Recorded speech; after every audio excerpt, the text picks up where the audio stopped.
TBC Compass application 3-ны үзүүрээр хөрөнгөө удирдах. Сайн байна уу? Та бүхэнд TBC Compass application ашиглан дансаа хэрхэн цэнэглэх талаар заавар хүргүүлж байна. Та application руугаа нэвтрэн орж, баруун дээд буланд байрлах үндсэн зэс рүү орон орлого хийх гэсэн сонголтыг сонгоно.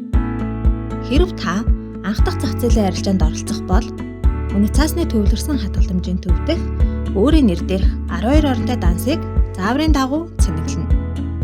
Хоёр дахь зах зээлийн арилжаанд оролцох бол Тамбогд Капитал үнцасны компани дахь Хаан банкны дансыг цэнэглэнэ. Гүйлгээний утга дээр өөрийн регистр, таслал, утасны дугаарыг бичиж өгснөөр таны данс цэнэглэгдэнэ.